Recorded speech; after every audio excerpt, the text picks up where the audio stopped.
مسلم شریف کی روایت میں آتا ہے اللہ کے نبی محمد رسول اللہ صلی اللہ علیہ وسلم نے ایک دفعہ ارشاد فرمایا اور بنی اسرائیل کے ایک بندے کا واقعہ سنایا کہ وہ بڑا گناہگار تھا، اتنا گناہگار تھا کہ وہ خود کہتا تھا اللہ تبارک و تعالی شاید میری مغفرت نہ کر دے میرے گناہوں کی بدولت، اتنا گناہگار۔ اب جب اس کے مرنے کا وقت قریب آیا تو اس نے اپنے بیٹوں کو بلوایا، اب ہے تو بڑا گناہگار، لا تقنطوا من رحمت اللہ کا جو مضمون ہے وہ آپ کے سامنے میں واضح کرنا چاہتا ہوں، اللہ سے نا امید نہیں ہونا۔ اس نے اپنے بیٹوں کو بلایا، بات ایسی ہے میں نے زندگی میں کوئی نیک عمل کیا نہیں، سارے گناہ پہ گناہ کیے ہیں، سارے میں نے لوگوں کے ساتھ جو ہے جتنے بھی مجھ سے ہو سکا میں نے برائی ہی کی ہے، کبھی نیکی نہیں کی۔ لیکن نا کچھ لوگ ہوتے ہیں وہ کہتے ہیں نا شر پسند عناصر، جس کو کہتے ہیں نا ہر جگہ شر ہی پھیلانا۔ اب وہ کہتا ہے میں نے ہمیشہ شر ہی پھیلایا ہے، کبھی نیکی کی طرف میں گیا نہیں ہوں۔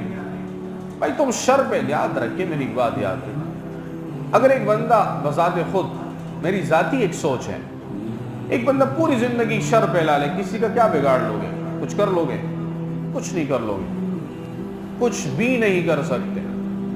پوری زندگی نیک عمل کر لوگے، کسی کو کیا فائدہ دو گے؟ تمہارا ہی فائدہ ہے، آپ کا ہی ہو، میرا ہی فائدہ ہے، کسی اور کا فائدہ ہو سکتا ہے؟ جس کا ہو یا نہ ہو میرا فائدہ ہے۔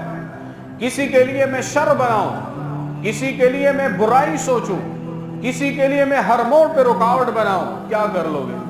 کچھ نہیں کر سکو گے۔ دنیا میں کیا ہے، 2-3 منٹ کی زندگی یہ گزر جائے گی، آخر میں جواب نہیں دو گے، آخر میں گریبان نہیں پکڑے گا بندہ، آخر میں اللہ تبارک و تعالیٰ کہیں گے اے میرے بندے آ کڑا ہو، وصول کر، گریبان سے پکڑ کر ایک ایک اللہ تبارک و تعالیٰ حساب دلوائیں گے۔ بندہ جھنجھوڑے گا، بتا یہ کیا تھا نا، تو کیا سمجھتا تھا؟ اللہ کو بھی معلوم نہیں، اللہ کو تو معلوم ہے۔ کیا کر لوگے کسی کا حق دبا کر تم کیا کر لوگے؟ کسی کی ذلت اور رسوائی کا سبب بن کر تم کیا کر لوگے؟ کسی کے لیے رکاوٹ، تکلیف، دل کی، ذہنی کی، بدنی کی، جسمانی کی، روحانی کی اتنی برائیاں سوچ کر تم کیا کر لوگے؟ اپنا ہی تیرا سارا کا سارا کباڑا ہو جائے گا۔ قیامت کے دن اللہ تبارک و تعالیٰ کو جواب تو دو گے نا؟ کیا دو گے جواب؟ اللہ کے سامنے کون جواب دے گا؟ اللہ جواب مانگے گا، دو جواب۔ میری اور آپ کی کیا ہمت ہے اللہ کے سامنے اللہ کو جواب دے؟ اللہ فرمائیں گے اب دو جواب اس بندے کو، تو کیا کرو گے؟ قیامت کے دن یہی بندہ گریبان سے پکڑے گا باہر کے۔ تو اس بندے نے کہا کہ بھئی میں نے تو ہمیشہ شر ہی پھیلایا ہے، سارا شرور، اب میری تو معافی ناممکن ہے۔ میں نے لوگوں کے حق کھائے، میں نے لوگوں کا مال لوٹا، میں نے لوگوں کی برائیاں کی، میں نے لوگوں پہ الزامات لگائے، میں نے لوگوں کی غیبتیں کی، میں نے لوگوں کے لیے پروپیگنڈے کیے، میں نے لوگوں کے پیچھے اسکیمیں بنائی، میں نے لوگوں کے لیے جو ہے راستوں میں کٹے بنائے، میں نے راستوں میں رکاوٹیں بنائی، میں نے دینداری کی مخالفت کی، میں نے دین کی مخالفت کی، میں نے دین والوں کی مخالفت کی، میں دین والوں کے خلاف کھڑا ہوا۔ یہ سارے کے سارے جتنی برائیاں ہیں وہ کہتا ہے میں نے ساری کی ہے، میرے بیٹوں میری مغفرت نہیں ہوگی، میری تو اللہ نے مغفرت ہی نہیں کرنی۔ انہوں نے کہا ابا جان ہم کیا کریں پھر؟ یہ بھی نیک بندہ ہوتا ہے، یاد رکھیں نیک بندہ کیا ہے؟ بیان فرمایا جس کو توبہ کی توفیق ملی، جن لوگوں کے پیچھے ساری کے ساری پروپیگنڈے، جس لوگوں کے پیچھے تم نے گناہ کے سبب بنائے اپنے آپ کو، ان سے جا کر معافیاں مانگی، ان سے جا کر اپنے حقوق معاف کروائے، جن کے مال تم نے ہتھیائے ہیں ان سب کو معاف کروایا، اور آخر میں تمہیں توبہ کی توفیق ملی۔ اللہ کے نبی نے بیان فرمایا یہ اس وقت کا جو ہے کیا ہے، دیندار آدمی ہے۔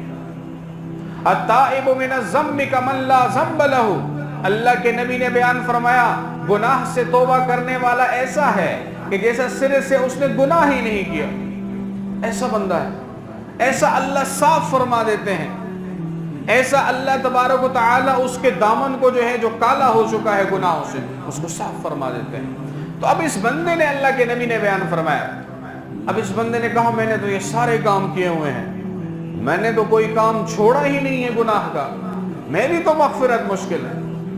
تو بیٹوں نے کہا ابا جان ہم نے کیا کرنا ہے؟ اس نے کہا ایسا کرو کہ جب میری زندگی کا خاتمہ ہو, میں مر جاؤں اور میری روح مجھ سے نکل جائے, تو ایسا کرنا مجھے دفنانا مت, مجھے مسلمانوں کے, کیونکہ یہ بنی اسرائیل کا واقعہ ہے, مجھے ان کے قبرستان میں بھی مت دفنانا. تو انہوں نے کہا ابا جان پھر کیا کریں؟ کہتے ہیں مجھے جلا دینا. اللہ کے نبی بیان فرما رہے, صحابہ بڑے تجسس سے سن رہے. اب ایک دیکھیں ایک بندے کا, اب اس نے یہ سوچا تھا کہ مجھے جلا دو, اور جلانے کے بعد آدھی رات کو, دو قسم کی روایتیں ہیں مسلم شریف کی روایت میں, دوسری جز نہیں ہے, ایک جز ہے کہ مجھے جلانے کے بعد ہوا میں اڑا دینا, میری رات کو ہوا میں اڑا دینا. اور دوسری روایتوں میں آتا ہے کہ آدھی ہوا میں اڑا دینا اور آدھی سمندر میں ڈال دینا, کہ میری رات کسی کو بھی نہ ملے, میرے جسم کا یوں خاتمہ ہو میں اللہ کا سامنا نہیں کر سکتا. اب اس کے دیکھو نا, اس کے ذہن میں یہ تھا کہ بھائی میں راک ہو جاؤں گا تو پھر کیا ہوگا, کچھ نہیں ہوگا, ختم ہو جاؤں گا. ہمارا اور آپ کا تو عقیدہ یہ ہے, راک ہو جاؤ یا خاک ہو جاؤ, اللہ کے سامنے کھڑا ہونا ہے, اللہ کے سامنے جواب دینا ہے, اللہ کے سامنے اپنے سارے اعمال تیرے پیش ہوں گے. بتا, اللہ اگر حساب پہ آ گیا نا, یاد رکھیں, اللہ اگر حساب پہ آ گیا, ہم میں سے کوئی نہیں, نبی تک بھی اپنے آپ کو نہیں بچا سکتے. اللہ اگر حساب پر آ جائے تو یاد رکھیں. بنی اسرائیل میں ایک بندے نے کہا, حدیث میں آتا ہے اللہ کے نبی نے بیان, جبرائیل علیہ السلام آئے, یا رسول اللہ ہم آسمان سے نیچے آتے, وہی لاتے, پھر اوپر جاتے, ہم نے پہاڑ کی چوٹی پر ایک بندہ دیکھا, 500 سال اس کو اللہ نے عمر دی, 500 سال اس کو اللہ تبارک و تعالی نے زندگی دی, 500 سال میں اللہ نے اس کے لیے اسی پہاڑ کے اوپر انار کا درخت اگایا, انار کے درخت کے ساتھ میٹھے پانی کا چشمہ اللہ نے جاری فرمایا, اور اللہ تبارک و تعالی نے اس کو عبادت کی توفیق دی. اس نے 500 سال ایسی عبادت کی ہے کہ پلک جھپک بھی اللہ کی نافرمانی نہیں, آنکھ کے پلک جھپکنے سے بھی اس نے کبھی اللہ کی نافرمانی نہیں کی. جب اس کی موت کا وقت قریب آیا اور وہ فوت ہوا, اللہ کی بارگاہ میں پیش ہوا. دیکھیں نا, اللہ اگر حساب پہ آئے, اللہ کو کوئی حساب دے نہیں سکتا. تو اللہ تبارک و تعالی نے بیان فرمایا 500 سال کی عبادت لے کر آیا ہے, جا میری رحمت سے جنت میں داخل ہو جا. اس نے کہا یا اللہ وہ میرے اعمال, وما عملی, میرے اعمال کہاں گئے؟ اللہ تبارک و تعالی نے بیان فرمایا جا میری رحمت سے داخل ہو جا. اس نے پھر کہا یا اللہ میرے اعمال, اللہ نے بیان فرمایا جا میری رحمت سے داخل ہو جا. اس نے کہا یا اللہ میرے اعمال کا کیا ہوگا؟ اللہ تبارک و تعالی نے بیان فرمایا پھر اگر تو اعمال سے جانا چاہتا ہے تو عمل کے مقابلے میں میری نعمتوں کا حساب ہوگا. تو اللہ تبارک و تعالی نے بیان فرمایا ایک آنکھ کے مقابلے میں تمہارے یہ سارے اعمال 500 سال کی عبادت جو ہے وہ کم ہے, لہذا دیگر نعمتوں کی تو نے ابھی تک, دیگر انعام کی ابھی تک تیرے پاس کچھ ہے نہیں, جا جہنم میں داخل ہو جا. اب اس نے کہا یا اللہ رحم فرمائے, پہلے رحم فرمایا تھا, عمل کو پیش کیا تھا, اللہ اگر حساب پر آ جائے لاکھوں سال کی عبادت بھی تیری ناقص ہو جائے. اس لیے بیان فرمایا اللہ کے سامنے یہ کرو یا اللہ بغیر حساب کتاب کے اپنی رحم سے جنت میں داخل فرما. اللہ نے بیان فرمایا اے میرے بندے تجھے چوٹی پہاڑ کے اوپر ایک ٹیلا نما تھا, اس کے اوپر تمہیں عبادت کی توفیق کس نے دی؟ یا اللہ آپ نے دی. بیان فرمایا تیرے لیے وہاں پر جو ہے درخت اور پانی کس نے جاری فرمایا, کس نے پیدا فرمایا؟ یا اللہ آپ نے فرمایا. تجھے اس عبادت کرنے کے لیے سارے اعضاء و جوارح کی توفیق کس نے دی؟ یا اللہ آپ نے دی. یہ سارے اعضاء کس نے دی؟ یہ نعمتیں کس نے دی؟ یا اللہ آپ نے دی ہیں. تو بیان فرمایا جو سب کچھ میں نے دیا ہے میرا احسان و انعام ہے, میری رحم سے جا کے جنت میں داخل ہو. تو اگر اللہ حساب پہ آ جائے تو کون حساب دے سکتا ہے؟ تو اب اس بندے نے سوچا کہ اللہ تبارک و تعالی کے سامنے حساب کیسا دوں گا. اللہ تبارک و تعالی نے حکم فرمایا, ہوا کو کہا, فرشتوں کو کہا جا ہوا سے راک اکٹھا کر, فرشتوں کو کہا سمندروں سے راک کو اکٹھا کر, اور ان دونوں کو جمع فرما کر بندے کو بنا کر اللہ نے اپنے سامنے کھڑا فرمایا۔ اللہ نے بیان فرمایا، اے میرے بندے تو نے ایسا عمل کیوں کیا، تو نے ایسا کام کیوں کیا؟